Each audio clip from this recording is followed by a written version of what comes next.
My guy, have you ever heard of Disgaea? No. Nipponichi Software. You either love them, or you don't know who they are, let's be real. They develop tactical RPGs, with some exceptions, but anyways, the point is, there's nothing quite like a Nipponichi Software game. For better or for worse, every Nipponichi Software game has a certain personality to it, meta commentary, fourth wall humor, and pretty simple plot lines as far as RPGs go. And of course, they're most known for the Disgaea series. Disgaea's core gameplay is simple but effective. Move out all your characters, attack, and then execute.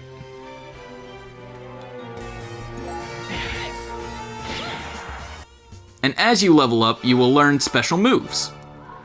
This can do massive damage to one enemy, or smaller damage to several enemies. Okay, so here's where it gets complicated. Geopanels are these colored spaces on the floor. They can either boost ally effects or enemy effects.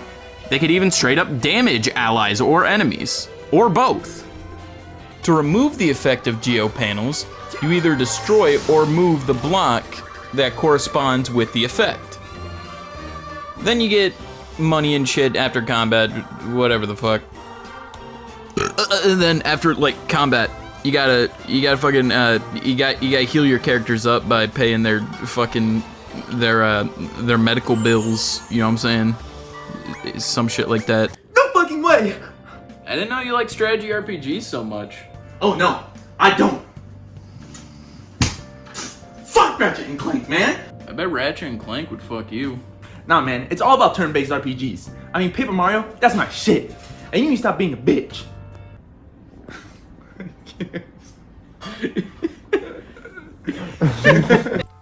Disgaea Hour of Darkness, released on January 30th of 2003, tells the tale of the self-absorbed Prince Laharl.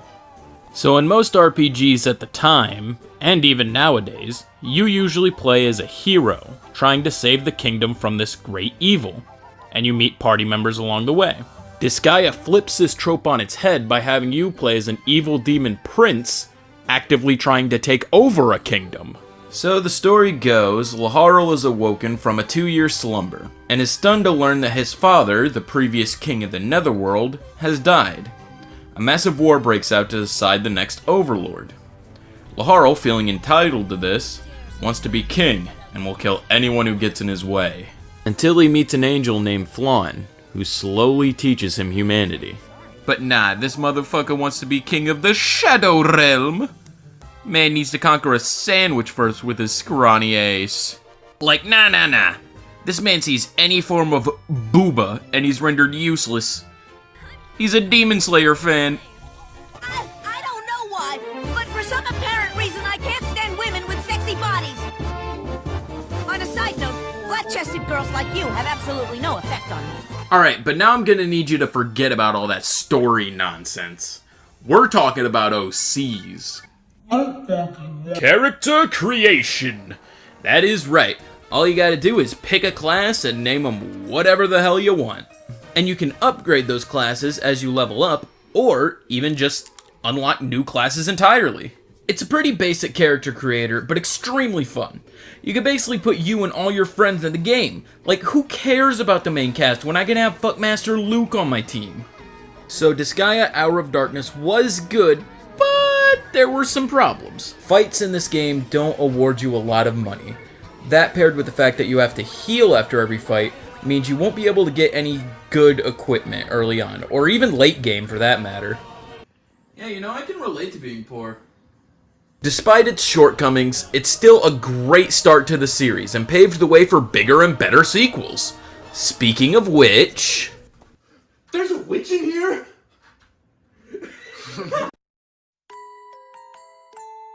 Disgaea 2 Cursed Memories, released on February 23rd of 2006, and was actually the first Disgaea game I ever played. That's actually a really nice V-card. So Disgaea 2 follows the story of Adele, who is the only human left in the world as everyone else has been turned into monsters, including his family. Did you even hear me? Devil woman? So Adele and his family try to summon the overlord responsible in order to turn everyone back. But oopsie daisy, they actually summon the overlord's daughter. So Adele promises to bring her home as long as he can fight the overlord. So right off the bat, Adele is interesting. Out of every Disgaea game, he's the only protagonist who's not a demon. He's fully human. And he's the very same hero archetype that the series normally satirizes. When humans turn into monsters, they start to lose their conscience and memories, eventually becoming real monsters. If my family becomes something truly monstrous, I won't let that happen. I will defeat Xenon. I'll do whatever it takes to protect my family. Adele is basically a shonen protagonist, and I mean that in the best way. He has to defeat the Overlord by any means necessary, but he will never resort to cheap tactics. He just wants a fair fight. That being said, he's honorable, but he's not soft either. Whether it's enemies, allies, or even people hundreds of times stronger than him, he does not take bullshit from anybody. Gameplay-wise, this is a huge step up from Hour of Darkness. They fixed the money problem by giving you more cash after every fight, but they by no means make the game easier. They made the geopanel and enemy effects more complex. Like, one of the late game bosses can only be hurt by magic, so if you didn't level up your mage, you're royally fucked, my son. Not to mention you can literally turn ally monsters into fucking weapons! I mean, you can only really do that in the PSP version, but my point stands. It's rad as hell. In terms of gameplay, I think this game is a perfect balance of challenging, but fair. And story-wise, it's widely considered the best in the series. And I definitely agree, and I only think there's one game that rivals it, but we'll get there. This game is honestly just extremely special to me. I would always watch my uncle play the first Disgaea game when I was a kid, and I thought it looked awesome. So on Christmas morning of 2008, I opened up this game, and was instantly hooked. Me and my uncle would always talk about the story. I'd go to him if I was ever stuck on a level or something, and it sounds corny, but those are some of my fondest memories, to be honest. No stress, no anxiety, just two lads hanging out talking about video games and shit. Aside from all that, I'd personally recommend this game to anybody who loves RPGs, honestly for the story alone. So now we're gonna take a bit of a detour to talk about a spin-off series of games. So the Prinny games, released on the PSP and more recently the Switch, are revolved around the Prinnies. Who would have guessed, right? Prinnies are basically the weakest form of demons in the Disgaea world. They're basically the souls of human sinners who do manual labor in order to save up enough to be reincarnated into a human, a demon, essentially getting another chance at life.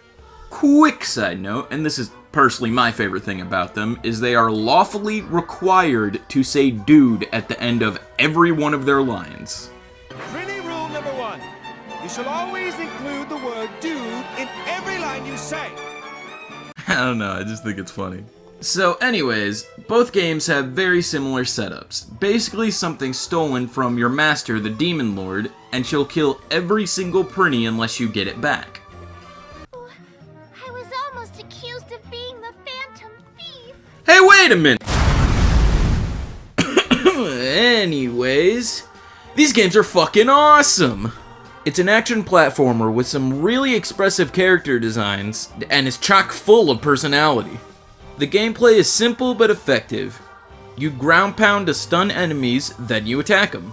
And they can get creative with this at times, like with flying enemies and bosses where you have to ground pound them several times in order to stun them.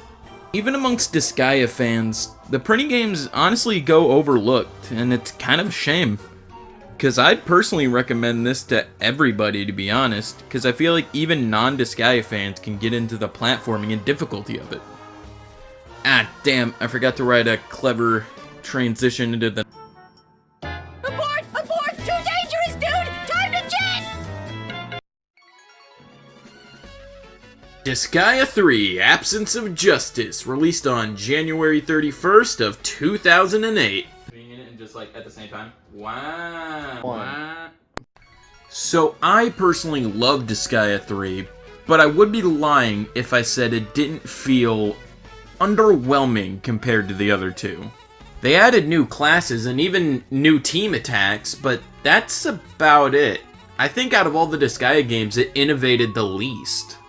This came out on PS3, but the graphics didn't look any better than 2's. And the story in this one is more comedy-based, lacking the emotional punch 1 and 2 had. There are still emotional moments, but just, it's not the focal point anymore. I will say, I do love this game's characters though. The main character, Mao, wants to defeat his dad, the Overlord, because he's a giant who keeps stepping on his video games. Oh, sorry, I didn't see it. Calm down, I'll buy you a new one. Do you have any idea what you've done? Look, even when you buy me another one, I'll never get my saved data back! Give back my 4 million hours of playing time! Mao is a mad scientist, and is honestly a lot of fun. This game even goes through his mind to show how many issues Mao had growing up and why he's so quite literally insane.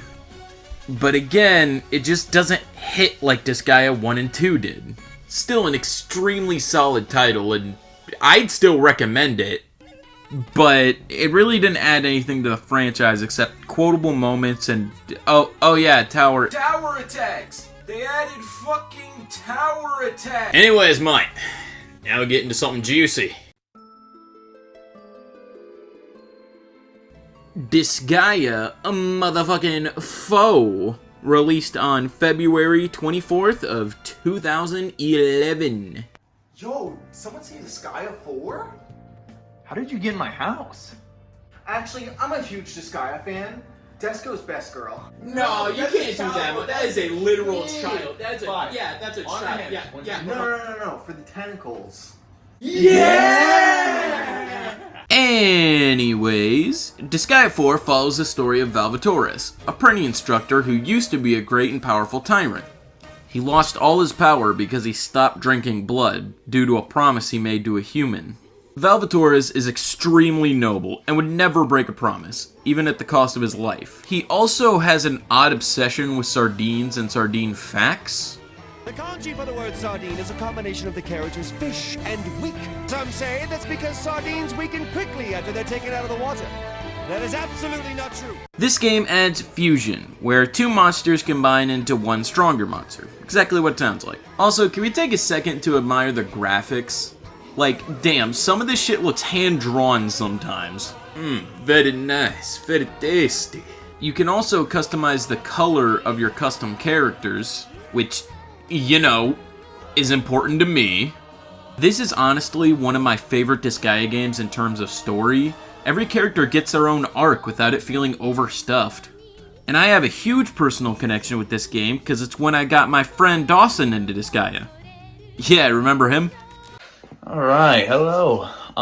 Some of you may be asking, wondering, who's this guy? I saw him in some skits. What does he mean to Ego Leo? Well, funny enough, we've been friends for a very, very long time. I've known Isaiah Ego Leo since 2nd grade. I just graduated college in May, so it's been a very long time now. Back when we started hanging out, we were playing different games, Pokemon, Soul Calibur, stuff like that. PlayStation 2, GameCube, all of the old consoles, and they're not even that old.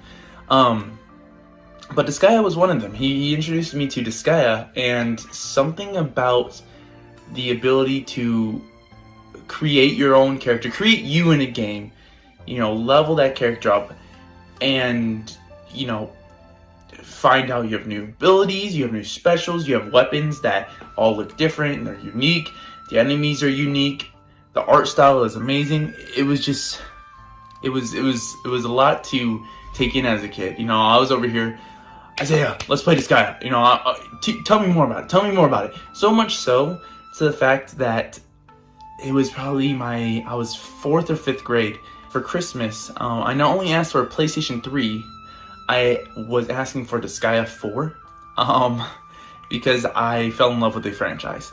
And I told my mom, this is going to be very cringe and very, you know, but when I was a young boy, I would tell her, hey mom, when I say Disgaea 4, that means I love you. And it was just this really cringe, weird way of kind of reminding her that I really, really wanted Disgaea 4 for Christmas. And so my cringe self did that every single day until Christmas for about 2 months. It's something to reflect on. But when I got that game, I could not put it down. I was playing on my PS3. My grandma actually ended up getting me the collector's box, which had the art, had a figure in it, the game, and it might have been something else. It's a little hazy, and I unfortunately don't have it anymore. But I fell in love instantly, and I couldn't have chose a better game to start on. Because Disgaea 4, in my opinion, is the best. It really is. The story is amazing. Valvatores is a great character. I fell in love with the goofiness of Valvatores and the nobility of Valvatores as well. And kind of playing that game introduced me to, what it meant to create your own character, have fun leveling up and finding out new things, but also what it meant to grind. That game, you do have to grind a lot in. Maybe not as much as Disgaea 1, but you do have to grind to keep up with kind of everything. And it didn't deter me. It didn't deter me from what that game was or what the series was. In fact, I enjoyed it. It was kind of a lead-in for my love for JRPGs. I know I made a skit with Isaiah about how much I love JRPGs, and thanks for taking your time to watch me rant about some random shit. Goodbye. Thank you so much, Sexy. Bottom line, this is a great game in the franchise, and one of my personal favorites. Now that I think about it, they are also just victims. Could have gone easier on them. On to Disgaea 5, released on March 25th of 2015. Okay, so gameplay-wise, this is a major improvement. The new gimmick of this game is overload skills.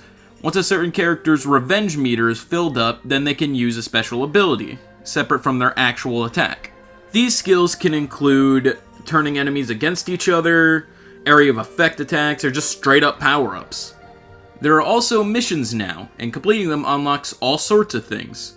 Like the ability to completely customize your character's color palette. I'll keep saying it. I love the customization in these games. You can even customize your unique abilities by reincarnating into other classes. Speaking of characters, this game has the widest selection of custom classes in a Disgaea game with 45 unique classes to choose from, and all of them have so much personality in their character designs. You may be wondering why I haven't talked about the story much. Well, that's simple, because it's about as bland as a saltine cracker. It's by no means bad, but stop me if you've heard this one before. An edgy character with a dark past out for revenge, a chick who's obviously in love with the edgy character for no established reason, and of course, how could we forget the big dumb stupid one? So Killua, isn't bad by any means. His story is about betrayal and loss, and how you can't deal with that sort of thing on your own. My problems with the story comes from the fact that a lot of the main characters don't grow away from their typical anime tropes. A lot of them develop, but a good few of them really don't develop at all. Overall, I would still recommend this title for the stellar game design, quality of life improvements it added to the franchise, and hey, some people even love the story of Disgaea 5, so don't take my word for it. Go out, play it, judge it for yourself. Hey, Kilia, can you help me with the cooking? Lise, please help me stay sane until I get my revenge. Disgaea RPG, released in March 19, 2019. So, this one's just your run-of-the-mill gacha game. What's the big deal, right? Well, this title actually set Nippon Ichi Software back a bit financially, as it wasn't as big as a hit as they were expecting. This was due to the ridiculous amount of maintenance errors, basically making the game unplayable for a bit. Plus, it didn't do enough to separate itself from the dozens of other gacha games on the market. Some rumors even claim Nipponichi Software were going bankrupt due to the massive flop of the game. These are only rumors, of course, but needless to say, these were rough times for Disgaea. Until the long-awaited Disgaea 6... No. No. No! Terrible takes. Come on, bro. You can't be doing this. You can't make any content any worse. No! You can't make me! Bro, Isaiah, you gotta see this. Andrew Garfield got the Spider-Man 2-pack. He's in his own movies. Really? No!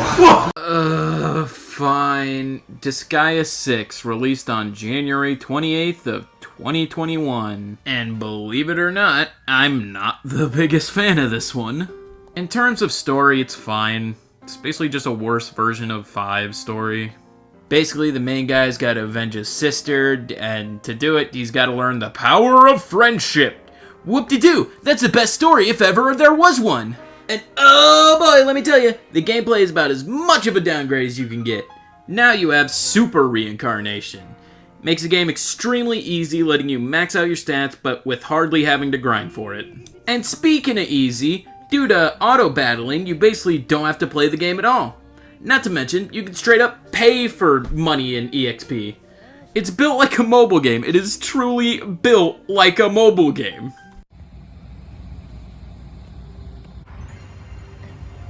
Yo, Isaiah, how you doing, my guy? Disgaea 6 fucking sucks, man. Yeah, I know it sucks, but I think I might have something for you, my guy. Microtransactions. What? Yeah, we know the game sucks. But I mean, if you want to run your pockets real quick, then turn on some auto battling, bro, you're done with the game.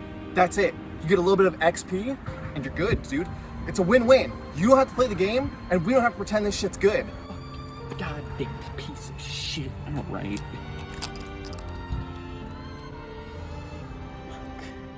It cut the amount of created characters in half. Looks like a PS2 game. Look at this! Genuinely look at the screen right now. Like, please, please look at the screen right now. I'm glad the company made a lot of money, like, back, but how did this game make so much money? It sold amazing! New fans are basically just playing an over-glorified mobile game and could potentially turn them away from the series. And old fans of the franchise are extremely disappointed for the long-awaited 6th Disgaea game. So if I were to rank all the main Disgaea games, it would probably look a little something like this. May have some controversial takes in here, but they are mine and I will not be taking any further questions. Thank you very much! You know, that wasn't too bad. That was way worse than I thought. Isaiah, we got... Fuck you. We got the revenue content from the video. Oh yeah? Yo! And I'm still poor. We're gonna need that back for taxes. I don't pay taxes. So we're gonna take this for taxes. That's his. I pay taxes.